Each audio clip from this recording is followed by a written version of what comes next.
In the early morning hours of July 16, 2010, in the usually calm town of Pico Truncado, a shocking event unfolded. The body of Johana Casas, a 20-year-old model and former local beauty queen, was found in a remote spot. She had been shot twice, fatally. The primary suspects in the killing were Marcos Diaz, her partner right up until her death, and Victor Cingolani, her ex-boyfriend. But the story would quickly grow even darker. Johana was born in Pico Truncado, a modest community in the northern part of Santa Cruz province, Argentina. The town gets its name from a nearby mesa-like hill. From up there, you can look out over the oil wells that drive the local economy. Though her exact birth date isn't formally recorded, family social media posts and media reports point to July 19, 1990. Johana wasn't alone in entering the world that day. 15 minutes later, her twin sister Edith arrived. They were the oldest daughters of Marcelina Orellana and Valentine Casas, who also had one more child together. Valentine, who worked as a police officer, later split from Marcelina, but he stayed closely involved in his kids' lives. The twins looked remarkably alike. They shared identical facial features, builds, and even voices. Their parents gave the younger one the name Edith Johana. They were so similar that their mother would sometimes mix them up, even diapering the same baby twice. The sisters had a special twin bond. Edith once mentioned they could feel when the other was in trouble.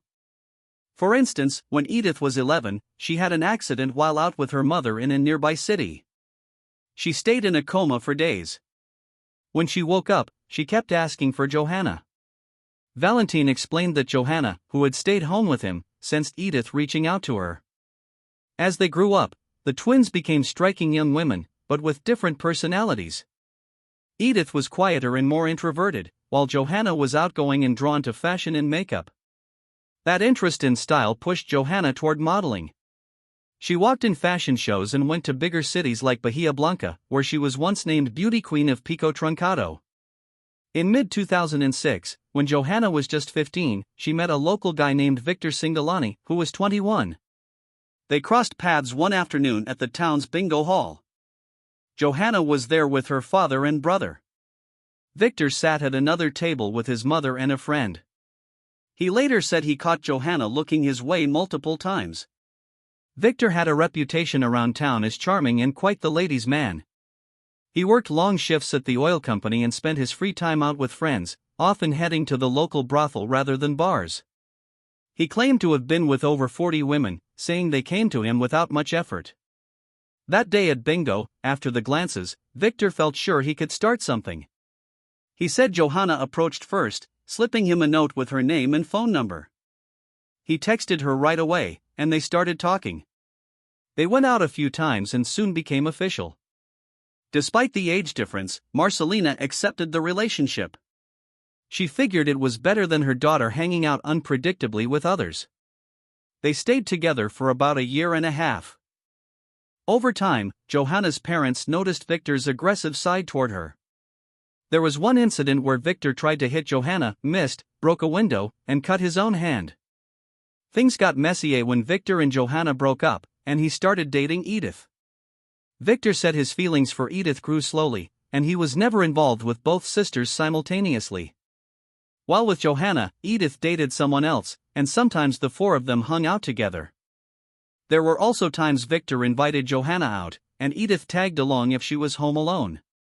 Victor was drawn to Edith's calmer, more reserved nature. She was just as beautiful as her sister but simpler. Even after splitting with Johana, he kept in touch with Edith. Eventually, they admitted their feelings, but Edith insisted on talking to Johana first. Johana told her they were grown-ups who knew what they were doing, so she didn't stand in the way. Still, the twins' closeness shifted.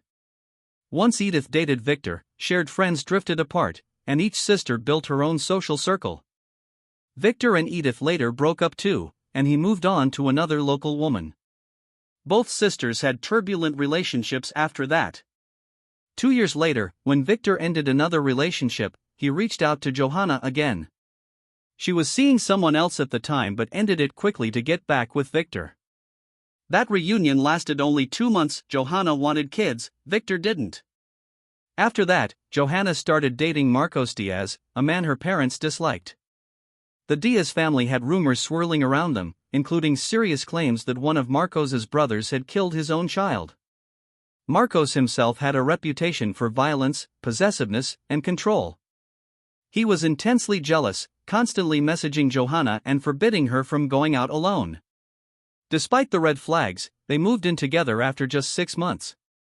Around then, Victor rekindled things with Edith, admitting he'd never really gotten over their breakup.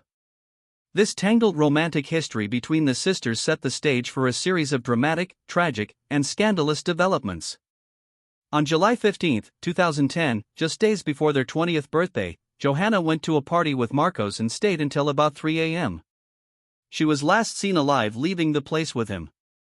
Early the next morning, a local resident out walking his dog discovered Johana's body in an open field roughly 3 miles from town center. The area, called the Forest Belt of Pico Truncado, soon swarmed with police as news spread that one of the Casas twins had died. The autopsy revealed Johana had been shot at close range. 1 bullet hit her heart, passing between the second and third ribs. Within hours, police detained Victor and Marcos as main suspects because of their ties to the victim. Investigators suspected a premeditated act by both men, believing Johana wanted to leave Marcos, and they decided if she couldn't be with them, she wouldn't be with anyone. Marcos was released a week later for lack of evidence, despite being the last person seen with Johana. Soon after, police found DNA on a cigarette at the crime scene. By then Marcos had fled, and it took over 6 months to catch him and put him in pretrial detention. Victor stayed locked up, charged with murdering his ex-girlfriend. He kept insisting he was innocent. According to Victor, on the morning of July 16, he'd been at the casino then a friend's place until 6 a.m. Remarkably, his arrest didn't end his connection with Edith. Victor later said that first night in jail, he asked for a phone to call Edith and tell her he had nothing to do with her sister's death. He also wanted to express how much he missed her. But Edith hung up when she heard his voice, changed her number, and he couldn't reach her again. Trying to see Edith, Victor requested a hospital trip, claiming a headache. On the way, he spotted Edith walking hand in hand with another man, showing their intense relationship was over. Edith later said she was struggling mourning her twin, the closest person to her, while facing her own emotional chaos. She felt neglected and over-medicated. 2 years after Johana's death, in mid-2012, Victor went on trial for murder, facing charges that painted him as abusive and controlling. The prosecution relied on 3 key pieces: a paraffin test on Victor's hands right after arrest showing gunpowder residue, tracking dogs placing him at the scene, and his alibi collapsing since he couldn't solidly account for his whereabouts during the crime window. Victor's lawyer fought back, asking the higher court to throw out evidence due to major investigative flaws, including an alleged audio of the judge admitting errors by the inexperienced local police. Despite that, the trial started June 18, 2012. The prosecutor pushed for 20 years due to firearm use, another suggested 15, and the defense sought full acquittal. Victor chose not to testify. Witnesses spoke in court. Johana's father accused Victor of past violence and threats against his daughter, recalling overhearing a speakerphone threat. A woman near the crime scene said her son was home alone that night and police responded slowly. The body finder testified there was no blood visible at the scene. Another witness discussed Victor's complicated history with the twins, implying he saw Edith as a replacement for Johana. Edith testified too, attending every trial day in a Justice for Her Sister t-shirt. She said Victor had been physically abusive to both her and Johana, claimed he coerced them into intimacy, and called him a psychopath who played a role in Johana's death. The trial wrapped up, and on June 27, 2012, Victor received 13 years for simple homicide. But controversy lingered. Despite the conviction and accusations, Edith later stunned everyone by revealing she'd restarted a relationship with Victor. How it happened isn't fully clear, but Edith came to believe in his innocence and that Marcos was the real killer, then in pretrial detention awaiting his own trial. When asked about her trial testimony, Edith said her parents pressured her into those accusations. She aligned with the defense on evidence. No conclusive proof put Victor at the scene. The paraffin test was unreliable, done without experts. The officer skipped gloves, risking contamination, and even bit the adhesive tape with his teeth. Still, it showed high gunpowder on Victor's right hand, which the prosecution emphasized. Victor explained it plausibly. He'd recently been in his brother-in-law's truck, used often for hunting, with bullets and residue on seats that transferred to his hands without him touching a gun. On the dogs, the defense noted only one of 3 gave a positive hit, with no independent corroboration. Human scent lingers up to a month, so a hit doesn't prove presence on the crime day. Victor claimed the trial was fixed. In Santa Cruz, anyone could be convicted to appease the victim's family. In prison, Victor learned carpentry, saying Johana's death transformed him. He quit partying and drinking. Edith moved in with Claudia, Victor's sister, perhaps due to family estrangement after siding with the convicted man. They sold chairs, stools, tables, magazine racks, portraits, and paintings Victor made in jail. With the earnings, he bought rings. During a visit, Victor proposed to Edith, and she said yes. As expected, the engagement devastated the twins' parents. They couldn't comprehend it. To them, Victor killed one daughter and was ruining the other. Marcelina made a haunting statement. It was as if Edith had died too. The body was there, but the daughter she knew was gone, replaced by someone behind her sister-in-law's walls. Since moving in, Edith became a stranger to her family, reduced to rumors and ignored calls. Marcelina believed systematic brainwashing had turned her daughter against her. She grew paranoid that Claudia never left Edith alone, keeping her under constant watch, denying independent thought. When the engagement became public, the family sought a legal block on the marriage, arguing the 23-year-old was mentally unstable and at risk. The wedding was set for December 5, 2012, after Victor served only about 6 months, but the injunction delayed it. No psychological issues were found to stop the marriage. On February 14, 2013, Victor and Edith married amid widespread outrage. Their story, a woman wedding the man convicted of killing her twin, made global headlines. An Argentine journalist won exclusive rights for $1,500. Reporters from Germany, the USA, and outlets like BBC and Daily Mail descended on the small town. Edith got offers from Playboy and Argentina's top show, Dancing for a Dream, but declined them all. On their wedding day, just before noon, the couple went to the civil registry in Pico Truncado, under heavy security due to the controversy. Chaos erupted when Victor arrived in a prison van. The crowd turned violent, throwing punches, stones, eggs, tomatoes, and shouting insults. The vehicle and registry doors were damaged, making it front-page news. Despite the turmoil, Edith and Victor declared their love and plans for a family. But the legal saga over Johana's murder continued. On June 4, 2013, Marcos Diaz's trial began. He'd been held at the Pico Truncado police station.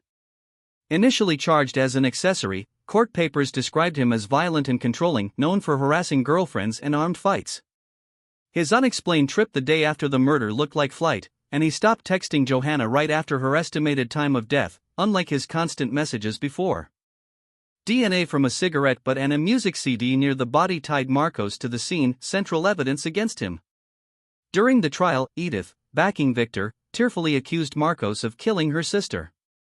Valentine testified about the last time he saw Johana with Marcos, calling him dangerous and linked to cult-like activities, often causing trouble at the cemetery.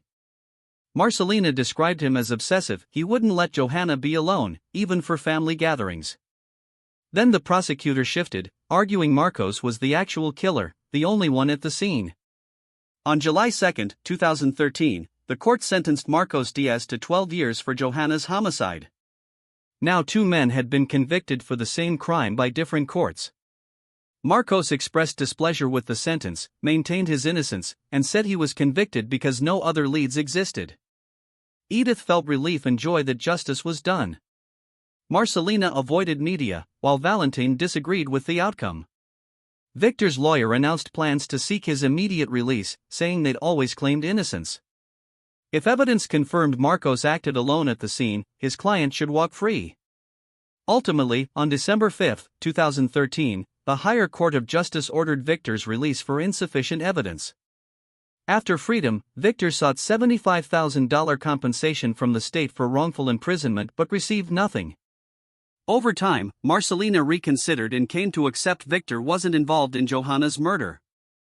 Though Edith and Victor's marriage lasted several years, by 2021 they had separated.